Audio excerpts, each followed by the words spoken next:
Hari ini kami akan melaksanakan sosialisasi modul 1 pendidikan guru penggerak yang kemarin. Saya menghormati kami pengawas bina teman-teman Bapak Hermadi, menghormati Ibu Meli, Kepala Sekolah SDN 7 kita, Bapak Ibu Guru SDN 1 Rambutan, SDN 7, SDN 10 Rambutan, Ibu Vera, Kepala Pembina, dan Ibu Endang. Guru yang ikut serta dalam kegiatan ini, kami ucapkan selamat. Pertama dan paling utama, tadi sudah digarisbawahi bahwa Maya Patiku menyampaikan kegiatan sosialisasi ini memang intinya perlu disampaikan kepada rekan-rekan kita yang terutama. Kebetulan kita Kecamatan Rambutan ini ada beberapa orang yang lulus calon guru penggerak ya. Nah artinya kan ini angkatan yang keempat kan. Nah, enak ya. Ya alhamdulillah.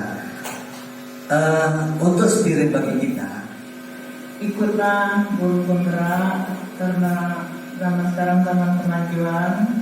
Maksud saya jangan ketinggalan dari kecamatan-kecamatan lain.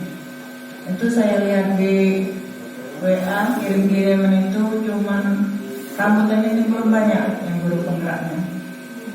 Jadi himbauan saya, Bu Endang, ajaklah guru-guru yang SD lain itu untuk menjadi guru penggerak, mendaftar. Ya. Itulah atas himbauan dari saya. Saya akhiri dengan ucapan Assalamualaikum warahmatullahi wabarakatuh.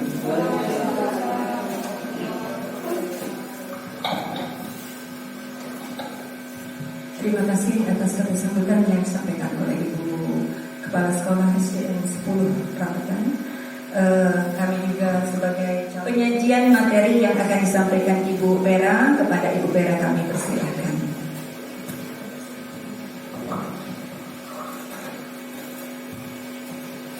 Assalamualaikum warahmatullahi wabarakatuh. Alhamdulillah, puji syukur kehadiran Allah karena atas berkat rahmatnya kita dapat berkumpul pada acara hari ini. Sebelumnya saya ucapkan terima kasih kepada Bapak Pengawas Kecamatan Rambutan, Bapak Dr. Agus Sutyoko dan Bapak Yohani SPD, yang terhormat Ibu Neri selaku Kepala Sekolah SDN 10 Rambutan, yang terhormat Ibu Endang, rekan CDP dari Banyasin, serta Dewan Guru dan adik-adik KKN yang saya sayangi. Selanjutnya di sini saya akan berbagi pengalaman dan ilmu yang telah saya dapatkan selama mengikuti pendidikan guru penggerak ya. Kami telah melalui pendidikan selama 2 bulan, berarti masih 7 bulan lagi yang akan kami jalani. Nah, dalam melalui modul 1 ini ada 4 submodul yang kami pelajari, yaitu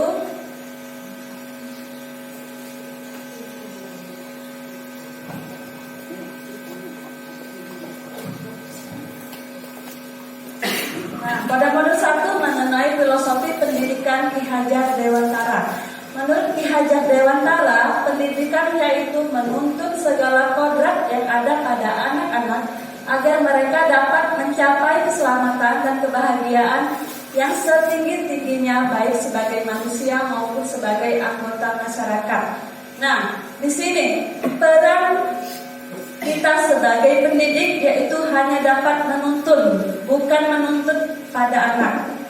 Ya, jikalau diibaratkan kita ini, seorang pendidik ini diibaratkan sebagai seorang petani, dan siswa itu sebagai benih, serta sekolah itu sebagai ladangnya. Nah, tugas kita sebagai petani hanya dapat membimbing benih tadi untuk tumbuh subur, ya, kita tidak dapat menuntut benih padi untuk menjadi tanaman jagung, itu tidak bisa kita menuntut seperti itu. Yang hanya dapat kita lakukan yaitu menuntun bibit padi menjadi tanaman padi yang tumbuh dengan baik. Nah, disinilah peran kita dengan memberi pupuk, mengairi, untuk menjadikan lingkungan tadi menjadi ladang yang subur, sehingga tanaman dapat tumbuh dengan subur. Begitu juga guru, kita tidak dapat menuntut anak tersebut harus pandai di matematika, harus pandai di bahasa atau IPA. Mengapa? Karena siswa itu menurut Ki Hajar Dewantara bukanlah tabula rasa, bukan kertas kosong yang dapat kita tulisi, ya. Kita hanya dapat membimbing anak itu untuk menebalkan garis-garis samar yang sudah dibawa oleh anak tersebut. Nah, anak ini sudah membawa kodrat dari lahir. Kodrat di sini potensi, bakat. Anak itu sudah membawa bakat dari lahir. Nah, tugas kita untuk menemukan, menggali potensi pada anak agar dapat mengembangkan potensi yang ada pada dirinya tadi. Begitu. Nah, selanjutnya, tujuan utama pendidikan sejalan dengan pemikiran Ki Hajar Dewantara, yaitu pendidikan dan pengajaran merupakan usaha persiapan dan persediaan untuk segala kepentingan hidup manusia, baik dalam hidup bermasyarakat maupun hidup berbudaya melalui Merdeka Belajar. Nah, di sini ada pendidikan dan pengajaran. Tentu beda pendidikan dan pengajaran. Pengajaran itu seperti kita di dalam kelas mengajar, memberikan materi sehingga anak-anak itu dapat merdeka lahir. Anak dapat pandai menghitung, pandai membaca puisi. Nah, untuk pendidikan itu memerdekakan anak secara batin. Kita mendidik anak, bukan hanya saja mengajar. Boleh jadi banyak anak yang jika besar nanti sukses ya menjadi seorang anggota DPR ya. Tapi apakah mereka sudah merdeka batin? Apakah mereka memiliki mampu mengontrol emosi mereka, memiliki karakter yang baik? Nah, di sini mendidik kita, guru bukan hanya mengajar tetapi mendidik anak. Ya, nah, disitulah bergunanya Merdeka Belajar. Nanti di dalam kelas kita menggunakan Merdeka Belajar. Siswa diberi kebebasan sesuai dengan potensi mereka, tetapi nanti melalui guru untuk membimbing agar tidak keluar dari arah yang kita inginkan. Begitu. Selanjutnya, dari pendidikan Ki Hajar Dewantara ini kita harapkan tercapainya profil pelajar Pancasila. Ya, yaitu yang pertama beriman, bertakwa kepada Tuhan Yang Maha Esa, yaitu anak-anak dapat berakhlak dalam beragama, akhlak pribadi, akhlak kepada alam, dan akhlak kepada negara. Terus anak tersebut anak yang mandiri, yaitu memiliki pemahaman diri dan situasi regulasi diri, kemudian mampu bernalar kritis, memperoleh dan memproses informasi dan gagasan, menganalisa dan mengevaluasi penalaran. Anak juga diharapkan dapat kreatif, yaitu menghasilkan gagasan yang orisinil. Terus anak juga mampu bergotong royong, bekerja sama dengan teman dan guru. Selanjutnya anak juga diharapkan berkebinekaan global, yaitu mampu mengenal dan menghargai budaya. Tidak hanya budaya yang ada pada daerahnya, tetapi budaya yang ada di seluruh dunia. Itu sangat berguna. Nah, dari keenam profil pelajar Pancasila ini diharapkan dimiliki oleh semua anak. Jika salah satu tidak dimiliki anak, maka ini tidak akan berguna karena dia ini merupakan satu kesatuan. Ya, jika anak yang kreatif akan menghasilkan gagasan. Nah, dalam menghasilkan gagasan dia akan bernalar kritis. Apa yang harus dilakukannya dalam bernalar tadi, kemudian dia mandiri melaksanakannya melalui inisiatif yang ada pada dirinya. Nah, dalam menghasilkan kreativitas tadi dia juga harus mempertimbangkan dari segi agama, segi kebinekaan global ya. Jadi tidak hanya kreatif itu dapat menimbulkan perpecahan. Jadi itu harus satu kesatuan yang harus kita capai. Selanjutnya tadi kodrat alam dan kodrat zaman. Kodrat alam tadi yang sudah saya sampaikan. Kodrat alam itu berupa keunikan anak, bakat, minat, dan gaya belajar, kemampuan menyerap pelajaran, kecenderungan anak, kultur anak, keadaan lingkungan anak, serta berinteraksi. Sedangkan kodrat zaman yaitu maju sesuai dengan kemajuan alam dan zaman seiring dengan olah budaya manusia. Ya, maksudnya di sini kita selain membimbing anak untuk mengembangkan potensinya, ya, kita juga harus memikirkan perkembangan zaman, ya, mengikuti perkembangan zaman.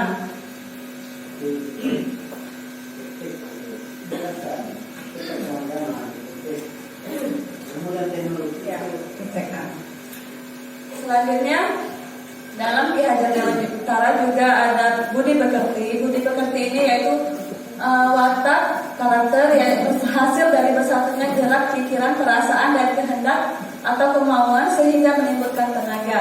Nah, keluarga itu merupakan tempat bersamanya pendidikan yang sempurna bagi anak untuk melatih kecerdasan budi pekertinya. Peran orang tua sebagai guru, penuntun, dan memberi teladan menjadi sangat penting dalam pertumbuhan karakter. Karena di dalam keluarga disitulah sebagian besar anak itu tinggal di dalam keluarga. Nah, karakter anak itu tumbuh dari keteladanan orang tuanya. Sehingga sebagai keluarga kita harus memberikan contoh-contoh yang baik kepada anak. Nah, pada modul 1.2 mengenai nilai dan peran guru penggerak. Sebagai guru penggerak kita harus memiliki nilai mandiri. Mandiri yaitu mampu berinisiatif, membuat perubahan, kemudian berpihak pada murid. Maksudnya berpihak pada murid ini kita harus mampu dalam kegiatan pembelajaran, yaitu menyesuaikan dengan keinginan murid, bagaimana keinginan murid belajar sehingga siswa dapat mengembangkan potensinya. Selanjutnya harus inovatif yaitu mengembangkan gagasan dan yang baru. Harus kolaboratif yaitu mampu bekerja sama. Terus reflektif yaitu mampu mengevaluasi hal yang telah kita lakukan. Nah, dari nilai guru penggerak kita memiliki peran yaitu menjadi pemimpin pelajaran, mewujudkan kepemimpinan murid, mendorong kolaborasi, menjadi coach bagi guru lain, serta menggerakkan komunitas praktisi. Selanjutnya, kompetensi yang harus dimiliki seorang guru penggerak yaitu harus mampu memimpin pembelajaran, mengembangkan diri sendiri dan orang lain, memimpin pengembangan sekolah, serta memimpin manajemen sekolah. Pada modul 1.3 mengenai visi guru penggerak. Nah, visi ini kan adalah hal yang ingin kita capai. Nah, untuk melakukan perubahan yang baik, ada pendekatan inquiry apresiatif, yaitu pendekatan manajemen perubahan yang kolaboratif dan berbasis kekuatan. Pendekatan paradigma inquiry apresiatif sejatinya adalah menggali potensi setiap anak sesuai dengan kodratnya masing-masing. Nah, di sini visi saya mengenai murid masa depan. Saya berharap murid-murid saya di masa depan yaitu mampu beriman, bertakwa terhadap Tuhan Yang Maha Esa, berakhlak mulia, mengikuti perkembangan zaman, berpengetahuan global, mandiri dan kreatif, serta cinta lingkungan. Nah, selanjutnya pada modul 1.4 mengenai budaya positif. Budaya positif di sekolah yang berpihak pada murid diyakini akan melahirkan generasi-generasi yang unggul dan berakhlak mulia sesuai profil pelajar Pancasila. Untuk menumbuhkan budaya positif di sekolah diperlukan kerja keras dan kerja sama dari semua pihak, baik itu pihak dewan guru, pihak siswa, wali siswa, komite, pengawas, serta dinas pendidikan, serta pihak-pihak stakeholder yang lainnya. Nah, untuk melakukan perubahan budaya positif dibutuhkan konsistensi keberlanjutan dalam menjalankannya. Tidak hanya dapat dilakukan dalam sekali harus langsung jadi, kita harus sabar, butuh waktu yang cukup lama untuk mendapatkan hasil yang baik. Selanjutnya, hal yang harus kita lakukan untuk melakukan perubahan budaya positif yaitu merubah paradigma kita yang selama ini dari stimulus respon ke teori kontrol. Kita biasanya selama ini hanya mencoba mengubah orang berpandangan sama dengan kita. Seperti pada siswa, kamu tuh harus begini ya, kita harus menyamakan pandangan dengan kita. Nah, sekarang kita harus merubahnya. Kita berusaha untuk memahami pandangan orang lain, karena setiap orang itu berbeda. Dan dari perbedaan itulah dihasilkan sesuatu hal-hal yang baru. Selanjutnya, dari perilaku buruk dilihat sebagai suatu kesalahan. Kita biasanya melihat perilaku buruk siswa itu suatu kesalahan. Nah, kita harus tahu, kita harus mengubah. Dia berperilaku tersebut memiliki tujuan. Apa tujuannya? Selanjutnya, orang lain bisa mengontrol saya, kan? Pandangan kita tuh, kamu tuh harus begini, harus begini. Nah, kita harus merubah pandangan kita. Hanya diri kita yang bisa mengontrol diri kita sendiri. Serta orang lain tidak bisa mengontrol kita. Terus, selanjutnya dari pemaksaan yang ada pada saat bujukan gagal, biasanya kan kalau kita membujuk siswa untuk belajar, siswanya menolak, kita memberikan pemaksaan berupa hukuman. Nah, di sini kita rubah, kita kolaborasi dan konsensus menciptakan pilihan-pilihan baru. Selanjutnya, biasanya kita model berpikir menang kalah, kita harus berpikir model menang-menang. Di sini maksudnya, misalnya ada siswa yang bertengkar. Nah, kita kita marahi. Nah, siswa yang kita marahi itu akan berdampak negatif pada dirinya. Kita harus mampu membuat siswa tersebut berpikir menang-menang.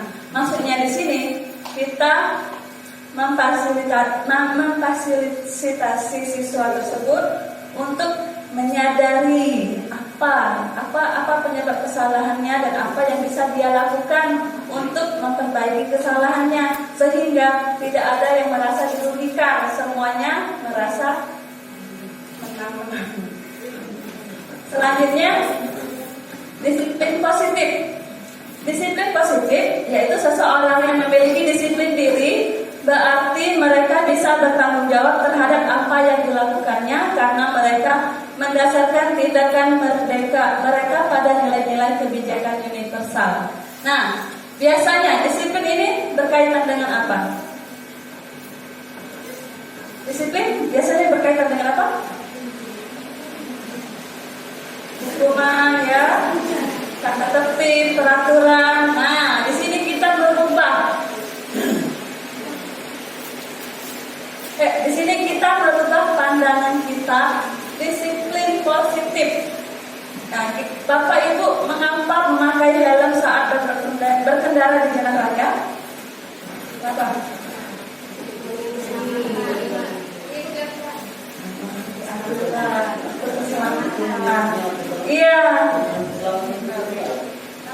Iya, selama ini kebanyakan kan ada yang memakai helm karena takut ditilang. Nah, kita harus merubah pola pikir kita. Kita harus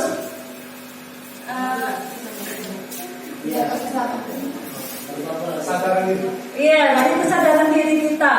Oh, saya tuh memakai helm untuk keselamatan. Ya, bukan karena untuk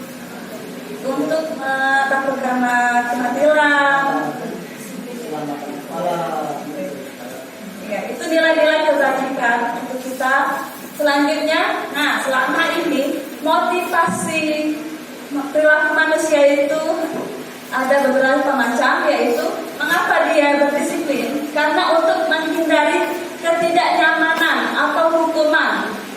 Ya kan? Siswa biasanya di sekolah mengapa dia memakai sepatu?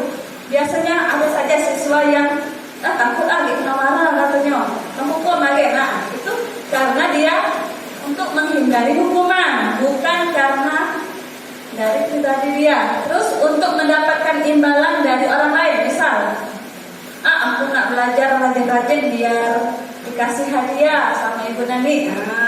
Itu mengharapkan hadiah, ya. Itu berupa motivasi eksternal, motivasi dari luar, ya. Hukuman kan dari guru, misalnya hadiah juga dari guru. Itu motivasi eksternal. Nah, di sini kita harapkan motivasi yang muncul pada siswa itu motivasi internal, motivasi dalam diri, yaitu untuk menghargai diri sendiri, untuk menjadi insan sesuai dengan harapan kita. Nah, misalnya kayak tadi pakai sepatu, apa nilai kebajikannya? Kita ingin biar seragam, ya, sama-sama memakai sepatu, untuk keamanan juga. Jika di jalan kalau ada pakuan, nah itu nilai-nilai kebajikan yang kita harapkan siswa itu muncul motivasi dalam dirinya, bukan karena untuk menghindari hukuman atau mengharapkan imbalan. Selanjutnya, keyakinan kelas. Keyakinan kelas yaitu nilai-nilai kebijakan atau prinsip-prinsip universal yang disepakati bersama secara universal, lepas dari latar belakang suku, negara, bahasa maupun agama. Nah, keyakinan kelas ini dapat kita mulai di dalam kelas kita masing-masing. Kita dapat mengajak anak-anak untuk membuat keyakinan kelas. Dengan adanya keyakinan kelas, kita berharap siswa itu dapat mengurangi kebiasaan-kebiasaan buruk. Nah, seperti contoh kelas 1, kita dapat mengajak siswa, anak-anak, kita ingin kelas yang seperti apa? Nanti anak-anak akan menjawab, misalnya ingin kelas yang saling menyayangi, kelas yang saling menghormati. Nah, nanti di situ kita sebutkan apa saja yang agar terjadi rasa saling menghargai, menghormati. Kita tidak boleh mengganggu teman yang lain, kan? Begitu. Nanti di situ.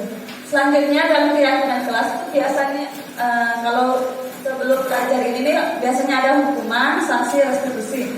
Nah, jika siswa yang melanggar aturan, kita berikan hukuman itu mendapatkan identitas gagal. Selanjutnya, jika dia disiplin, kita terapkan sanksi dan konsekuensi, identitas siswa akan berhasil. Nah, terus siswa juga akan merasa dihukum oleh penghargaan. Di sini, jika kita kan sering ya, dalam kelas misalnya memberikan ranking kepada siswa. Nah, sebenarnya untuk penghargaan ini kurang tepat karena dia pengaruhnya yaitu jangka pendek. Siswa hanya akan belajar jika ada penghargaan. Anak hanya akan mematuhi peraturan jika ada penghargaan. Nah, bagaimana kalau kita suatu saat tidak memberikan penghargaan? Anak tersebut mungkin tidak akan belajar, malas. Terus penghargaan tidak efektif, penghargaan dapat merusak hubungan. Misalnya, dalam satu kelas ada 2 anak yang berteman, karena yang satunya pandai, sering diajak gurunya untuk menjadi tangan gurunya. Nah, anak yang satunya tadi merasa, sudahlah, dia terus juga, aku tidak tahu. Nah, ini apa? Pokoknya dia sudah patuh, kawanan itu saya telah merusak hubungan. Kemudian penghargaan mengurangi ketepatan. Penghargaan juga dapat menghukum. Penghargaan yang dapat menghukum ini, misal anak tersebut biasanya ranking 1 terus, ranking 1 terus di kelas. Pada suatu saat dan suatu hal dia tidak mendapatkan ranking 1, dia akan merasa bersalah. Dan apa ya, aku tidak ranking 1 ya, dia akan merasa salah, merasa rendah diri. Nah, itu juga tidak baik, ya.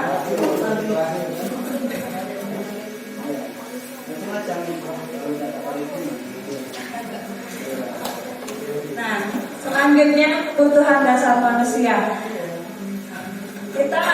Kita harus tahu, kita sebagai guru harus tahu siswa itu melakukan suatu pelanggaran karena dia sedang berusaha memenuhi kebutuhan dasarnya sebagai manusia. Kebutuhan dasar itu yaitu berupa kebutuhan bertahan hidup, kebutuhan akan cinta dan kasih sayang, kebutuhan penguasaan, kebutuhan kebebasan serta kebutuhan kesenangan.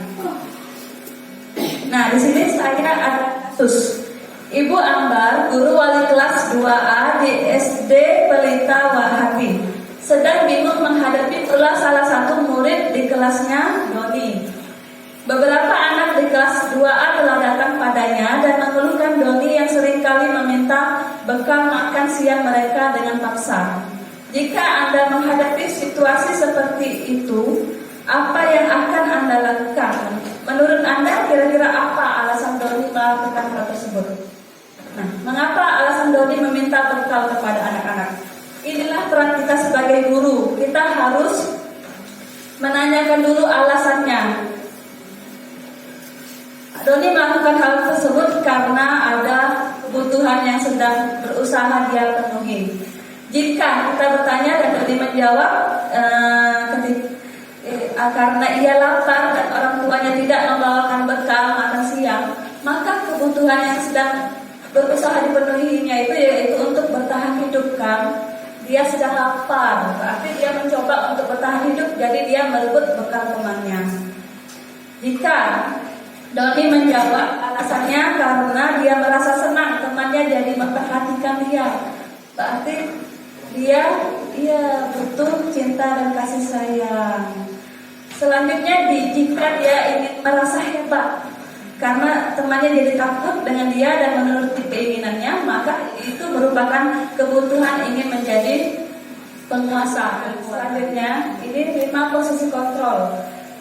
Sebelum mempelajari modul ini, saya biasanya dalam posisi kontrol sebagai penghukum. Jika siswa tidak mengerjakan tugas, akan saya hukum. Tapi setelah mendapatkan materi ini, mendapatkan ilmu ini, telah merubah pandangan saya. Nah, di sini ada posisi kontrol sebagai penghukum, yaitu jika siswa melanggar peraturan, guru akan memarahi dan menghukum siswa tersebut. Nah, misal ada siswa yang datang terlambat, guru akan menghardik, kamu ya datang terlambat lagi, kamu ibu hukum, gitu kan? Sambil marah-marah, mata melotot, suara besar. Nah, bagaimana perasaan siswa tersebut jika dimarahi seperti itu? Apalagi di hadapan teman-temannya. Anak tersebut akan merasa sedih, merasa marah. Nah, bisa jadi anak tersebut akan dendam sama gurunya karena dipermalukan di depan teman-temannya. Bisa jadi ada tidak yang mengalami gurunya pernah digempesin ban oleh siswa. Nah, itu karena siswanya dendam karena gurunya tadi diancam. Tapi menurut saya bukan di kelas 2 itu siapis itu. Makanya kita tidak ada emosi ya. Nanti bersabar. Tidak tahu mengerti habis itu. Sabar ya. Memang Bu, namanya perusahaan itu memerlukan waktu yang lama dan kita harus sabar menghadapinya. Selanjutnya ada posisi kontrol sebagai pembuat merasa bersalah. Jika anaknya melakukan kesalahan, kamu tuh bagaimana ya? Salah terus. Ibu kecewa sekali sama kamu. Memang nadanya lemah ya, lembut. Hanya saja dengan perkataan tersebut, anak tersebut akan merasa bersalah. Oh iya ya, anak tersebut akan merasa rendah diri. Nah, ini juga akan berpotensi jangka panjang juga. Anak tersebut nanti pas pelajaran selanjutnya juga akan tidak berani lagi. Ya, malu untuk bertanya, untuk ke depan. Itu juga kurang baik. Posisi kontrol tersebut akan menyebabkan identitas siswa gagal. Selanjutnya, identitas yang berhasil itu yaitu jika posisi kontrol sebagai teman. Teman di sini, misal anak tadi berbuat salah, ayolah lakukan demi ibu. Kita bicara dengan siswa seperti teman. Ya, dengan gaya akrab, ya seperti teman ya, akrab. Ayolah lakukan demi ibu. Masa kamu tidak mau? Ingat, tidak ibu pernah bantu. Ingat tidak ibu pernah bantu. Nah, di sini memang hasilnya juga kurang baik, tapi lebih baik dari yang dua tadi. Nah, siswa akan bergantung pada guru tersebut. Nah, hanya jika belajar, kemungkinan dia akan belajar dengan baik jika hanya guru tersebut yang mengajar. Jika guru tersebut digantikan oleh guru yang lain, kemungkinan dia tidak akan seperti itu. Nah, itu juga kurang baik, tapi masih lebih baik dari yang dua tadi. Selanjutnya ada posisi sebagai pemantau. Pemantau di sini guru menghitung dan mengukur. Jika siswa melakukan kesalahan, guru bertanya, apa peraturannya? Jadi dari sini kita dapat membangun dalam diri siswa untuk mengetahui, oh iya aku salah. Jadi kesadaran diri siswa itu kita bangunkan. Nah, dari sini siswa akan, jika melanggar peraturan, akan kita berikan sanksi, bukan hukuman. Sanksi ini berupa yang tidak menyakiti fisik dan batin. Selanjutnya ada yang lebih baik lagi, posisi kontrol sebagai manajer. Manajer di sini dengan mengajukan pertanyaan. Misalnya kita tanya, apa yang kita yakini di kelas? Seperti tadi kan kita sudah membuat keyakinan kelas kan, misalnya saling menghormati.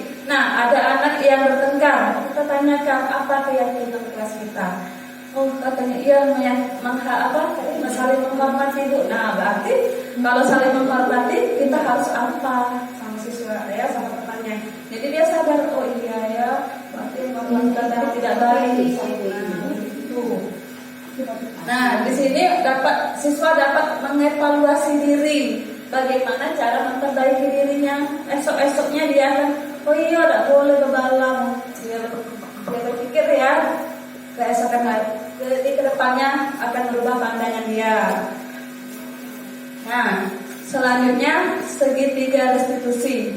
Dari yang posisi sebagai manajer tadi, jika siswa melakukan kesalahan, nah kita lakukan restitusi. Restitusi adalah proses menciptakan kondisi bagi murid untuk memperbaiki kesalahan mereka, sehingga mereka bisa kembali pada kelompok mereka dengan karakter yang lebih kuat.